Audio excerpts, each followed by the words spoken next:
आप देख रहे हैं अखंड भारत न्यूज। मैं हूं आपके साथ अभिनय मिश्रा। ये रुक करते हैं खबरों की ओर। प्रशांत किशोर ने सारण में जनता से पूछा, लालू जी ने पिछड़ों को आवाज़ दी और नीतीश कुमार ने आर्थिक विकास कर दिया। इन दावों के बाद भी बिहार देश का सबसे भुखमरी वाला राज्य क्यों है? जन स्वराज पदयात्रा के 184वें दिन की शुरुआत सारण के छपरा सदर प्रखंड अंतर्गत पूर्वी तेलपा पंचायत स्थित पदयात्रा कैंप में सर्वधर्म प्रार्थना से हुई। इसके बाद प्रशांत किशोर सैकड़ों पदयात्रियों के साथ पूर्वी तेलपा पंचायत से पदयात्रा के लिए निकले। आज जन स्वराज पदयात्रा शेरपुर, गेघाता, बिशुनपुरा, महाराजगंज, चिरांद होते हुए छपरा सदर प्रखंड अंतर्गत जलालपुर पंचायत के सीनियर सेकेंडरी हाई स्कूल में रात्रि विश्राम के लिए पहुंची। आज प्रशांत किशोर सारण के अलग अलग गांव में पदयात्रा के माध्यम से जनता के बीच गए। उनकी समस्याओं को समझकर उसका संकलन कर उसके समाधान के लिए ब्लूप्रिंट तैयार करने की बात कही। दिन भर की पदयात्रा के दौरान प्रशांत किशोर ने 4 आम सभाओं को संबोधित किया और 5 पंचायत के 9 गांवों से गुजरते हुए 15 किलोमीटर की पदयात्रा तय की। जन स्वराज पदयात्रा के दौरान सारण में एक आम सभा को संबोधित करते हुए प्रशांत किशोर ने कहा कि बिहार में जो भी दल या नेता ये कहता है कि उसने बिहार के लिए काम किया है, उसको सही मान भी लेते हैं। ये भी मान लेते हैं कि कांग्रेस ने अपने 40 वर्ष के कार्यकाल में कुछ काम किया होगा। लालू जी ने भी अपने राज्य में, जैसा वो दावा करते हैं, उन्होंने सामाजिक न्याय का काम किया, उन्होंने गरीबों और वंचितों को आवाज़ दी है। ये भी मान लेते हैं नीतीश कुमार और भाजपा की सरकार ने भी कुछ विकास कर दिया है।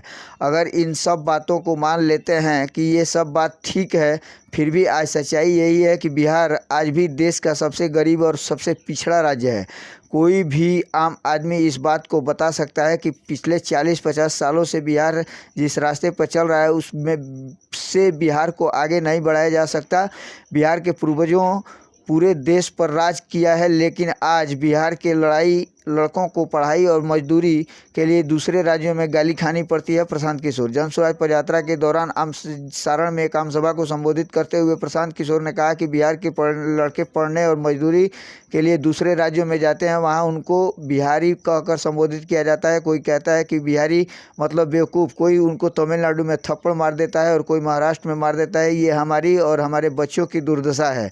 बिहार के पूर्वजों ने देश पर राज किया है। 1500 सालों तक देश की राजनीति बिहार से चली है और आज हमारी ये दुर्दशा हो गई कि हमारे लड़कों को पढ़ने के लिए और मजदूरी के लिए पूरे देश में घूमते हैं, वहीं उनको जलालत की ज़िंदगी जीनी पड़ रही है। अगर ये व्यवस्था बदलनी है तो इससे बाहर निकलना पड़ेगा। संकल्प लीजिए कि बिहार में ऐसी व्यवस्था बनानी है कि हमारा बच्चों को पढ़ने और रोजगार के लिए बिहार से बाहर न जाना पड़े। आइए सुनते हैं प्रशांत किशोर ने क्या कुछ कहा। जिसने भी जो किया या करने का दावा कर रहा है उसको सबको सही मान लिया जाए। काहे के झगड़ा करे के बाद मान लिया जाओ कि कांग्रेस बहुत काम करी बस 40 वर्ष। ये मान लीजिए कि लालू यादव ने 15 साल में लालू जी की सरकार ने गरीबों को आवाज दे दी। ये मान लीजिए कि नीतीश कुमार और भाजपा के गठबंधन ने बिहार में विकास कर दिया। लेकिन अगर सब के बात के रवा सही मान ली तो वो हमनी के जो दशा बा तो आंख के सामने ही बा। सब जना प्रयास कर लेलन जा तब वो बिहार देश के आज सबसे गरीब, सबसे पिछड़ा, सबसे ज्यादा अशिक्षित, सबसे ज्यादा भूखमरी और बेरोजगारी वाला राज्य है। तो कोई भी सामान्य आदमी घर में बैठ के बता सकेला कि जौना रास्ता पर हमनी के पिछला 50 साल से चलता नहीं जा, ये रास्ता पर चल के तो बिहार के विकास नहीं के होखे वाला रही तो हो गई रही। तब ले कहीं ना कहीं रास्ता में गलती बा।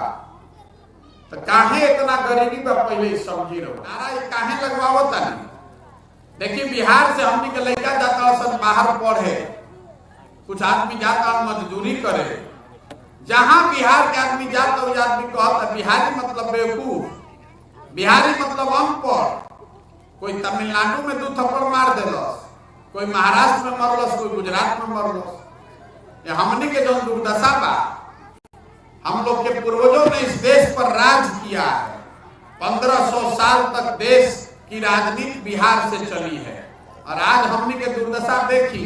हमनी के लड़का पूरा बिहार भारत में घूम के कोई पढ़े खाती, कोई मजदूरी खाती जलालत के जिंदगी जी रहा है। अगर ये व्यवस्था बदलनी है तो इससे बाहर निकलना पड़ेगा। संकल्प लीजिए, बिहार में ऐसी व्यवस्था बनाइए कि आपके बच्चों को पढ़ाई के लिए, रोजगार के लिए पूरे भारत में घूमकर जलील नहीं होना पड़े। ये जिम्मेवारी